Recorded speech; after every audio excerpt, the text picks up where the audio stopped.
All right, come closer, everybody. Come on in. We are excited. You don't have to stand in the puddle. This is a great day in Midtown, a great day for Kansas City. We are celebrating and recognizing 31st Street, pedestrian sidewalk, bus stop improvements. Really, the entire experience for someone who is traversing 31st Street will be better. First of all, let's talk about how we got here. This has always been a vibrant neighborhood and part of Kansas City. But for a bit too long, we focused on how people can get quickly through and, importantly, how quickly they could get out. That's something that wasn't always the right focus. We didn't always focus as much as I love that we're doing now on how do we make sure someone is safe when they're here to traverse the street, when they're driving through, when they're stopping to enjoy anything here in Midtown. Today we make a difference. Today we make sure that with improved and enhanced bus stops, better sidewalks, safer bump outs of our curbs, and frankly calming traffic, we're making this the type of neighborhood that works for everyone. Everyone of all ages, everyone who finds the need to make sure that they can shop and be part of our Midtown story. And what this is going to mean long term is more investment for Midtown, more interest in Midtown, but more than anything, better quality of life for each and every one of us. Let me note this. Part of the reason that we do traffic calming work like this is importantly to save lives. After you've served in office for a long enough time, and Councilman Bunch, Councilman Ray and I have been at this in a while, the thing that frustrates you the most are those deaths, those accidents, those injuries that are preventable. The work we're doing today is going to save lives. It is going to make work for pedestrians, walking, etc. safer. And as a father of young children here in Midtown, I can't say how excited I am. We'll be able to go to a restaurant, we'll be able to walk around, and we'll be able to be that much safer. So thank you to everyone who is an important part of this project. First, I want to thank someone who has been a champion for some time in connection with this. That's Councilman Eric Bunch. Thank you for your years of work on this and other projects. Let's clap for him. A partner of his who hit the ground running and since 2023 has been vital in lots of our traffic calming improvements here in the densest parts of Kansas City, Councilman Crispin Rea. And then two folks who've actually just been at it for years. I don't want to date them, so I'll just say at least for 5 to 10, but I think even longer. Mario Vasquez, our city manager, who's done great work in connection with this. We'll clap for him too, because I started that. And anytime you have some sort of traffic complaint in the city, I just call them and text them directly. I was at 146th and Prospect the other day. You may not get there much, but I was like, Jason, there's work we got to do. Jason Waldron does wonderful work as our Director of Transportation. So with that, thank you for the investment in our community. I'll let the loud truck go by, and then after that, I will introduce the 4th District at Large Council Member, Councilman Crispin Rea. All right, well, good morning, Union Hill. Good morning, 31st Street. Good morning, Midtown. Let's go back in time a little bit to the mid-'90s when this area looked very different, and a couple folks, including Bob Fry and others, came along and had a different vision for this neighborhood. They executed that vision with the assistance of a tax increment financing district that went on to help with many, many improvements that have created the neighborhood that you all love today. Mr. Fry and Leonard Graham and Mike White and some others in the neighborhood approached Councilman Bunch and I sometime around early 2023, or I want to say late 2023. And they had plans for how to use surplus revenue that TIF district had created. $4 million that was going to come back to the city. Councilman Bunch and I worked with them very closely over the following year and a half to create what you see behind you all and implement a strategy that's going to make this corridor even better. It's not every day we get to capture revenue and put it into an important project, millions of dollars, that at the end of the day has zero impact on the city's budget. It's supplemental. And so that's a great success story of how we've been able to finance this project and take what this neighborhood has created and put it back into this neighborhood so that the folks here can benefit from it. This corridor has thrived and been vibrant in spite of some of the design challenges. The street is very wide. It makes it difficult for pedestrians to cross, it makes it unsafe for pedestrians to walk along.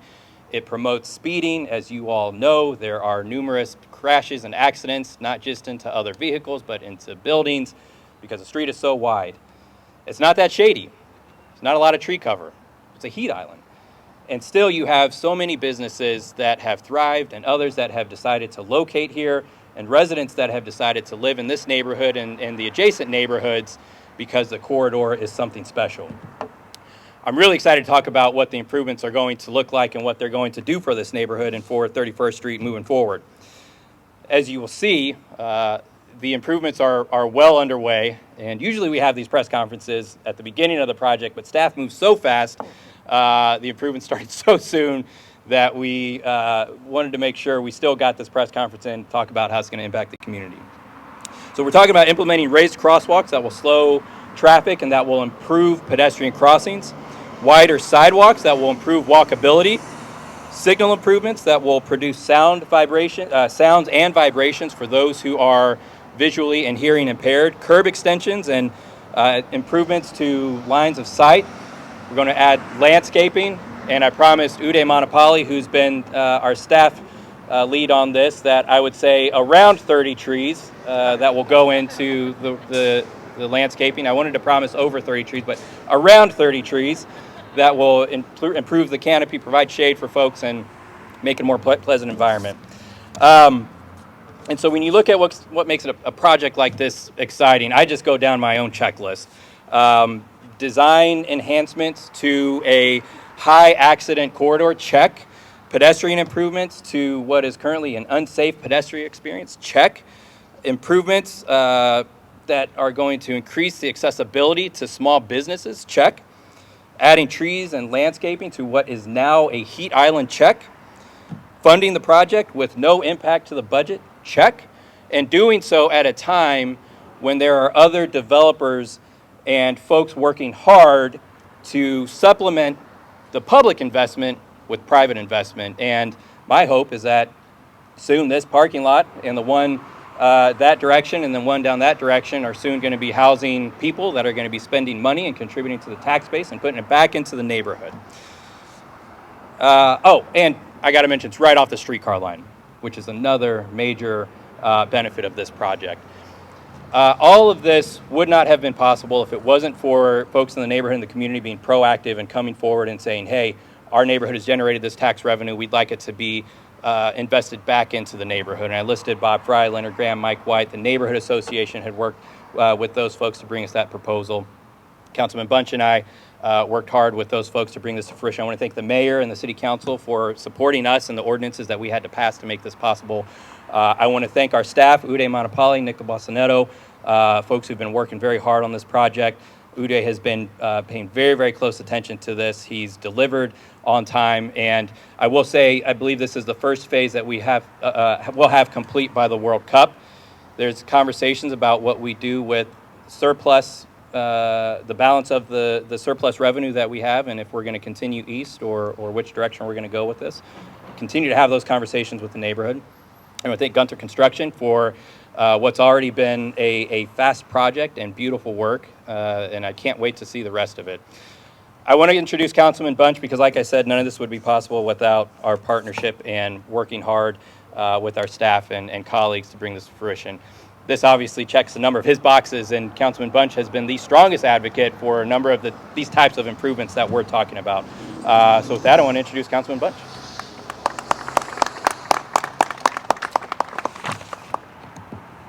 Yeah, this one is an interesting project with a long history, and we're seeing the sort of the most recent history of this. And what got us kicked off with thinking about a road diet on 31st Street not only is a road diet, where we shrink the number of lanes, best practice for calming traffic, and especially for small commercial districts like this one. It just makes it safer for everyone. It makes it more enjoyable, and it slows down the traffic to speeds that are human scale. And so what we're doing here is creating a human scale street. And what got this all kicked off was even prior to me being on the city council, when I was still an advocate, fighting from the outside with Bike Walk KC, we had quite a few property owners along this corridor saying, we're kind of tired of vehicles crashing into our buildings. The House of Flowers building just down the street, which is outside of this particular stretch of the phase of this project, one of my first experiences of riding a bike in Kansas City was seeing the aftermath immediately after a driver had crashed a vehicle into that building, and where the big mural, it might still be there, but where it was basically where that car had crashed into the building. Building owners came to us at Bike Walk and said, what can we do? We're tired of having this happen. We're tired of our customers not wanting to be here because they can't cross the street safely. One situation that was highlighted to us was a tenant who had PTSD from a different crash that occurred than the one that I just in the same building, and decided that they were going to close up shop and move on to a different location. And the reality was that being our reality in Kansas City is just unacceptable. And so we started off not long after I took office to what can we do with this street right now with striping, with the ugly plastic posts that everyone complains about. Well, we were able to do a lot, and without a lot of extra money, without a lot of finances, we were able to slow down the traffic and make it, again, a human-scaled street. And so that kicked off the next phase, which is what we see here today, one that I thought was maybe decades down the road where we would actually make these things permanent. And it turns out that when you are a bit creative with the funding and you have such a successful neighborhood like the Union Hill neighborhood and the TIF that came along with it to make this so successful, it means that you can make stuff like this happen really quickly, but it also requires amazing staff. We can't thank public works staff enough, especially Uday Manapali, who is a wizard when it comes to coming up with money and coming up with creative ways to get these things done. And so we're able to see this get done way faster than I ever imagined. And the result is going to be a street that people want to be on.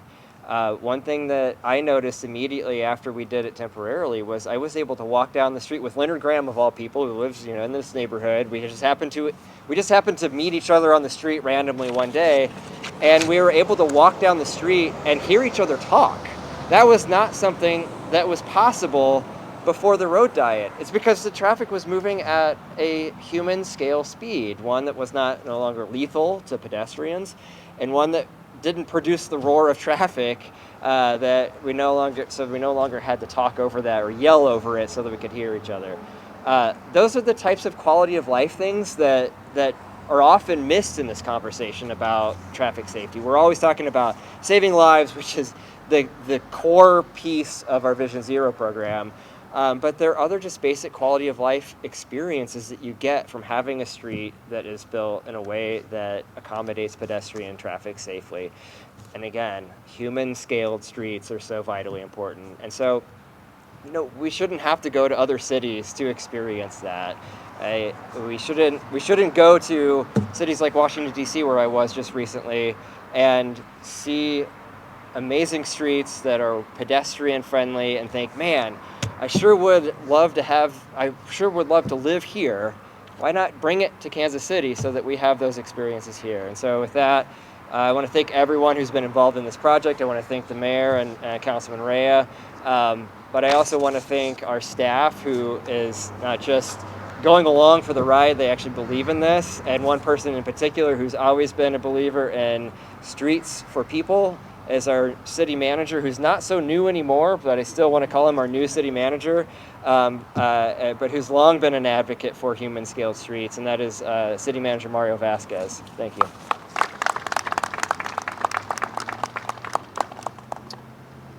Well, good morning, everyone. Everybody knows I kind of cut my teeth doing infrastructure work and working the streets. I've worked, actually, George, and Gunter Construction and the team are people that I work with, almost 30 years ago now. So it's, I go a long back doing infrastructure, and I'm just, every time I see something getting accomplished, I'm ecstatic to be a part of it. This project, I think, the history of it is really incredible, right? And it begins with the community, it begins with the neighborhood that, almost 30 years ago decided to come back and make Union Hill what it is today. They rebuilt these streets, these homes, they made them attractive, they made them a huge part of our Midtown core of our community, and that investment is paying off, and it has paid off, and not in the sense that we preserve beautiful homes, we've created good businesses, but now we have the ability to afford improvements such as the ones that we're celebrating today. So I want to thank the City Council, Councilman Marea, Councilman Bunch. Tax Increment Finance Commission actually did help significantly in trying to expedite, the funding for this project. And then from that point, it was really just the work of the Public Works Department. They identified a way to deliver fast, to get this on the ground fast. Actually, I keep a list of about 45 things that need to get accomplished before the World Cup. And I meet with my staff every month to go over those 45 things. And about a month ago, or maybe 2 months ago, I asked about this project. I said, where are we? We're not going to get this done by the World Cup. And Director Shaw mentioned, he's like, well, we're underway. So I'm like, really? He's like, so I came down here. It's like, man, the south side was almost done. A lot of work is already underway. So even though we're late in our groundbreaking, so to speak, I think today we're celebrating the midpoint because we're about to shift sides and begin to work on the north side of the street. So again, I want to thank the staff, Uday in particular, for just this creativity in trying to figure out how to deliver a project in the design build method, and the support team, the construction, the inspections team. All of them are well in the yellow vest. Mark Montgomery that manages all that group. I think what they do to make something like this possible is sometimes goes unappreciated, and so I want to let you all know that we really do appreciate the work that you do. So thank you all. Now I want to introduce Jason Waldron, representing the Public Works Department.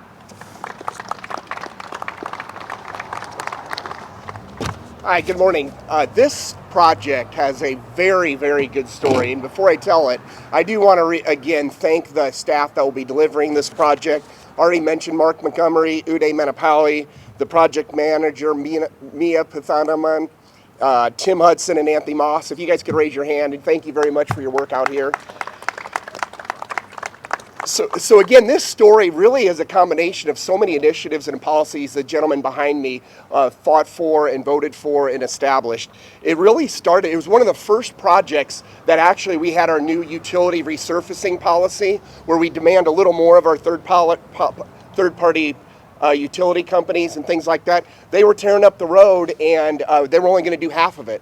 And so we said, well, that doesn't make any sense. So we got our street preservation team out there. We're going to do all of it. It was one of the first ones we had done.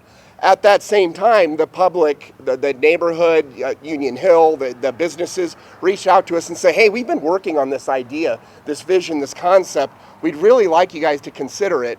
And it was just when we were getting Vision Zero off the ground, and we were like, oh, we're not quite sure. We're going down these lanes. We hadn't done a lot of these yet.